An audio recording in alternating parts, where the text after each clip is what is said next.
pour introduire ce témoignage. Lilo, on vient de rentrer du trek du Sahara. On est à fleur du désert dans le lieu d'Ali Qatar. Et du coup, ma première question, ce serait en un seul mot, si tu devais décrire ce voyage, quel serait le premier mot qui te viendrait? Magique. Ok. Et est-ce que tu pourrais nous dire pourquoi tu l'as fait, pourquoi tu l'as choisi, pourquoi celui-là, et pourquoi dans le désert aussi? Alors, je viens de terminer ma formation de psychothérapeute et mon mémoire, c'était la magie de la rencontre, mon thème de mémoire. Et du coup, je l'ai soutenu le mois dernier. J'avais envie, comme c'était un grand cycle de ma vie, quoi, de clôturer par quelque chose d'un peu unique, une expérience humaine, quoi, vraiment qui soit singulière et qui soit quand même reliée à ce sujet qui m'avait porté pendant quelques années, là, les dernières années. Et du coup, ça s'est fait en plus de manière un petit peu magique, puisque j'ai eu ton contact de manière surprenante et j'ai suivi et je me suis retrouvée là. Et je suis très heureuse, quoi, d'avoir suivi tous ces petits signes que j'ai vus, quoi. Ouais. Ok. Quelles étaient tes attentes du coup de ce trek? Alors moi j'étais, je crois vraiment dans une forme de relâchement. J'avais besoin, comme je disais, de clôturer quelque chose, quoi, comme un cycle, de clôturer pour que ça puisse repartir sur autre chose. Et j'ai vraiment, c'est drôle parce que finalement je sens vraiment les deux énergies, à la fois de fin.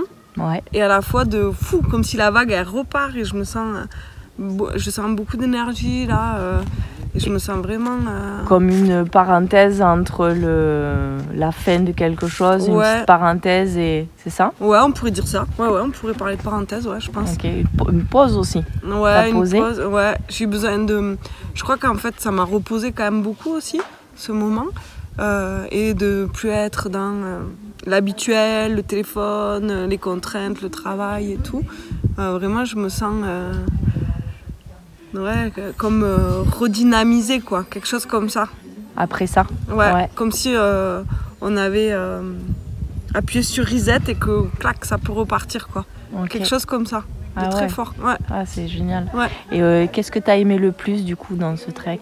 Moi, ce que j'ai aimé, c'est les moments de marche, je crois, le plus. Je trouve que c'était... pour moi, c'est très juste en fait de marcher, je pense, dans mon histoire. Je pense qu'il y a quelque chose de ça. Et j'ai aimé parce qu'on n'a pas souffert non plus physiquement. C'est chouette parce que ça demande un engagement et à la fois, c'est pas difficile non plus. Parce que j'apprenais un peu ça, moi, donc c'était cool. Et après, ce que j'ai aimé, je pense aussi, c'est la rencontre, quoi. Avec tout le monde, avec les gens du groupe, avec les gens qui nous ont conduits, qui nous ont aidés à cheminer, avec toi, vraiment avec chacun, chacune.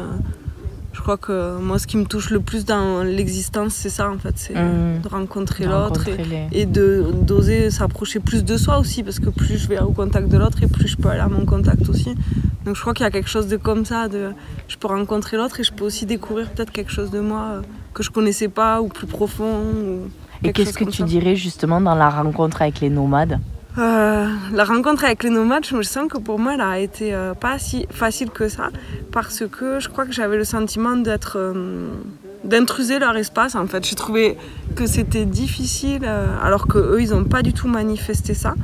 Et en fait, c'est quand moi je me suis dit, en fait, ils sont ok, eux, ils consentent à faire ça puisqu'ils sont là. Sinon, ils nous auraient dit non. Et là, du coup, il y a quelque chose qui a lâché en moi. Je me suis sentie super bien avec eux. Et hier soir, je me faisais la remarque de me dire qu'à aucun moment, j'avais eu de l'appréhension, de la peur, même quand il y a eu du vent. Parce qu'en fait, c'était hyper safe pour moi. En fait, c'est la rencontre avec ces personnes, qui étaient que des hommes aussi, je pense. Ça, c'est venu vraiment combler un grand besoin de sécurité en moi, je crois. Mais je m'en suis pas rendu compte sur l'instant, je m'en suis rendu compte qu'après. C'est ça qui est curieux. Et sur le moment, non, je suis pas trop captée. Puis en fait, après coup, j'ai senti ça vraiment fort. Est-ce que tu voudrais partager autre chose sur ça, sur le voyage? Quelque chose de particulier, tu as envie de dire? Quelque chose qui te tient à cœur? Et aussi te dire qu'il y a quelqu'un qui va regarder cette vidéo et c'est comme s'il y a quelqu'un qui est là déjà derrière l'écran en train de t'écouter. Tu aimerais lui dire quoi en fait? Moi je crois que ce que j'aimerais dire c'est que ça nécessite un engagement, c'est vrai, envers soi d'abord, et envers le groupe. Et que finalement, le groupe, moi j'ai trouvé qu'il portait, l'énergie du groupe, elle portait vraiment beaucoup. Et moi je me rends compte souvent que dans les groupes, je mets du temps à trouver mon espace, ma place, à pas confronter l'autre. Et là j'ai trouvé que c'était hyper rapide, naturel, tout était super fluide. Et j'ai trouvé ça vraiment magique, quoi. Ouais, aussi. Ouais, parce que finalement ça dure, c'est quand même rapide. Ouais. On reste pas très longtemps ensemble en fait, en vrai, si on compte les jours. Ouais. Et je trouve que vraiment il y a une forme de bienveillance, de sécurité avec les autres, de chacun à sa place et c'est ok, il n'y a aucun jugement. Et je trouve que c'est pas si fréquent que ça finalement de pouvoir faire partie comme ça d'un tout qui véhicule que des valeurs qui sont à mon sens des valeurs humaines exceptionnelles, quoi. Ouais. Donc moi j'ai le sentiment d'être comme une invitée privilégiée de ça, de ce groupe-là. Et puis on est comme une famille. Ouais, c'est ça. Ouais. C'est comme on est une famille et chacun a sa place et c'est ok. On peut être. Je me sens émue quand je dis ça. Vraiment, je trouve que faire expérience d'un groupe qui est bon comme ça, à ce point, je trouve que quand même ça vient changer quelque chose en profondeur. C'est comme si ça sème une graine, on ne sait pas trop ce que ça va donner, mais on sait que ça existe dans un espace et c'est beau, quoi. Moi j'ai énormément de gratitude. Ouais, c'est ça que tu aimerais dire à cette personne, que de faire l'expérience d'un groupe comme ça, bienveillant, avec des valeurs finalement fortes. On part seul et on a l'impression de jamais être... on n'est pas seul, même dans les moments de méditation où on est avec soi-même. J'ai l'impression, moi, d'avoir été accompagnée tout le long, vraiment, et de manière très juste. Et ça, c'était beau. C'est vraiment beau de pouvoir venir seul et de se sentir accompagnée tout le long. Ouais. C'est quelque chose quand même. Ouais, c'est chouette. C'est magnifique. Ok, pour clôturer, tu aurais une dernière chose à dire ou ça va pour toi? Non, ouais, je crois pas. Peut-être ça me viendra après, je suis un peu lente, moi, des fois, tu sais. Moi, j'aimerais juste te remercier de ta confiance aussi et de ta présence. Parce que ça a beaucoup apporté. On a vécu, un moment où on était enclos parce qu'on a eu une tempête. Et en fait, ça a beaucoup apporté au groupe. Donc, merci beaucoup, quoi. Avec plaisir. D'avoir été là. Merci à toi d'organiser ça, de le rendre possible, quoi. C'était magique. Ouais, merci.